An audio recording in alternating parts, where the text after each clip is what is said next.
Assalamualaikum warahmatullahi wabarakatuh. Perkenalkan, nama saya Zahara dari Prodi Ilmu Perpustakaan, Fakultas Ilmu Sosial dengan NIM 0601242043, ingin mempresentasikan hasil PPT saya yang berjudul Kedudukan, Peran, dan Fungsi Pancasila. Secara terminologi, Pancasila merupakan falsafah dan dasar negara Republik Indonesia. Juga memiliki makna rumusan dan pedoman fundamental bagi segala kehidupan bermasyarakat, berbangsa, dan bernegara bagi seluruh rakyat Indonesia. Dalam Kamus Besar Bahasa Indonesia atau KBBI, falsafah adalah anggapan, gagasan, dan sikap batin yang dasar yang dimiliki setiap manusia. Juga dapat diartikan sebagai pandangan hidup. Berpikir secara filsafat dapat membantu kita untuk menemukan jawaban atas suatu pertanyaan secara mendasar dan menyadari bahwa sebagai manusia ciptaan Tuhan yang derajatnya lagi lebih tinggi daripada makhluk yang lainnya. Kita memiliki anugerah daya cipta. Sejak Indonesia merdeka, konsep Pancasila dirumuskan dalam berbagai dokumen resmi negara, yaitu yang pertama, Piagam Jakarta atau Jakarta Charter pada tanggal 22 Juni 1945, dan yang kedua, pembukaan UUD pada tanggal 18 Agustus 1945, dan yang ketiga, Mukadimah Konstitusi RI pada tanggal 27 Desember 1949, dan yang keempat, Mukadimah UUD sementara pada tanggal 15 Agustus 1950. Dan yang kelima, rumusan pertama yang dijiwai oleh rumusan kedua dengan merujuk pada dekret presiden pada tanggal 5 Juli 1959. Dan yang keenam, rumusan kedua dan kelima yang termuat dalam UUD 1945 hasil amandemen 1 19 Oktober 1999 sampai dengan 18 Agustus 2000, hasil amandemen 2 18 Agustus sampai dengan 9 November 2001, hasil amandemen 3 9 November 2001 sampai dengan 10 Agustus 2002, hasil amandemen 4 10 Agustus 2001 sampai dengan sekarang. Manusia sebagai pendukung utama seleksi Pancasila sebagai ontologi memiliki hal yang mutlak, yaitu terdiri atas susunan kodrat, raga, jiwa, jasmani, dan rohani. Sifat kodrat manusia adalah sebagai makhluk individu dan makhluk sosial yang harus bersosial antar satu dengan yang lainnya. Hubungan kesesuaian antar negara dengan landasan sila-sila Pancasila adalah berupa hubungan sebab akibat, yaitu negara sebagai pendukung hubungan dengan Tuhan, manusia, satu rakyat sebagai fundamen suatu hubungan. Ada 3 persoalan yang mendasar dalam epistemologi. Pertama, tentang sumber pengetahuan manusia. Yang kedua, tentang teori kebenaran pengetahuan manusia. Yang ketiga, tentang watak pengetahuan Pancasila. Berdasarkan epistemologi, Pancasila sebagai suatu objek pengetahuan pada hakikatnya meliputi masalah sumber pengetahuan Pancasila.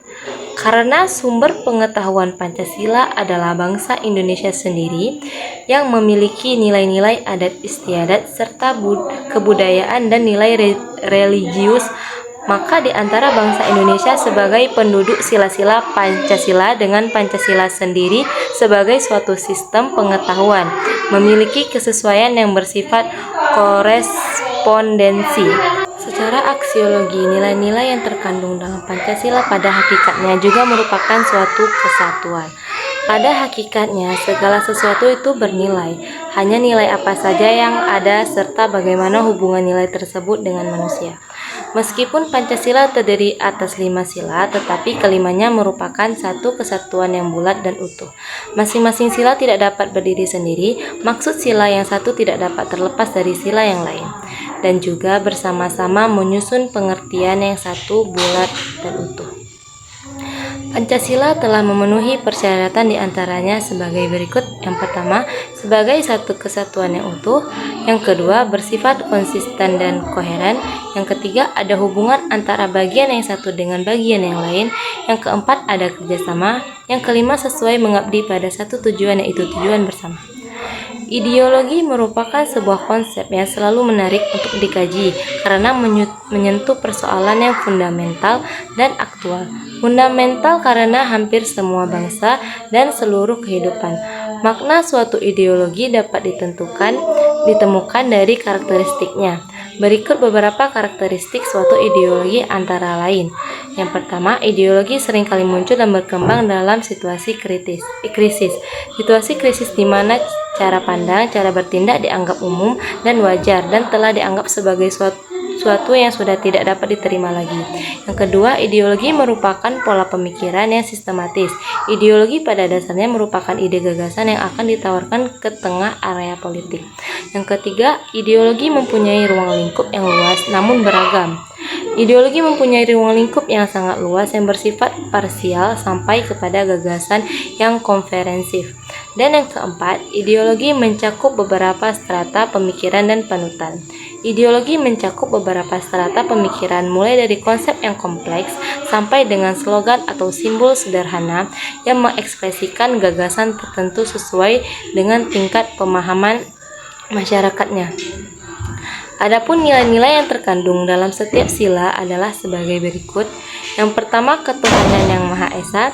Sila ini nilai-nilainya meliputi dan menjiwai keempat sila lainnya. Dan yang kedua, kemanusiaan yang adil dan beradab. Sila ini secara sistematis didasari dan dijiwai oleh ketuhanan yang Maha Esa serta mendasari dan menjiwai ketiga sila berikutnya. Yang ketiga, persatuan Indonesia. Sila ini tidak dapat dipisahkan dengan keempat sila lainnya karena seluruh sila mempunyai suatu kesatuan yang bersifat sistematis. Yang keempat, kerakyatan yang dipimpin oleh hikmat kebijaksanaan dalam permusyawaratan perwakilan. Nilai yang terkandung dalam sila ini didasari oleh sila ketuhanan yang Maha Esa, kemanusiaan yang adil dan beradab, serta persatuan Indonesia, dan mendasari serta menjiwai sila keadilan sosial bagi seluruh rakyat Indonesia. Yang kelima, keadilan sosial bagi seluruh rakyat Indonesia. Nilai yang terkandung dalam sila ini didasari oleh sila ketuhanan yang Maha Esa, kemanusiaan yang adil dan beradab, persatuan Indonesia, serta kerakyatan yang dipimpin oleh hikmat kebijaksanaan dalam permusyawaratan perwakilan. Dan hasil kesimpulan dari saya, Pancasila memiliki beberapa aspek penting dalam kehidupan berbangsa dan bernegara di Indonesia. Pertama, sebagai dasar negara. Yang kedua, sebagai pandangan hidup bangsa. Yang ketiga, sebagai ideologi nasional. Yang keempat, sebagai sumber hukum. Yang kelima, sebagai jiwa dan kepribadian bangsa. Yang keenam, sebagai perjanjian luhur bangsa. Dengan kedudukan dan peran tersebut, Pancasila berfungsi sebagai penuntun dalam mewujudkan kehidupan bangsa yang harmonis, demokratis, dan berkeadilan. Sekian dari saya, mohon maaf bila ada kekurangan. Saya mohon maaf. Saya ucapkan assalamualaikum warahmatullahi wabarakatuh.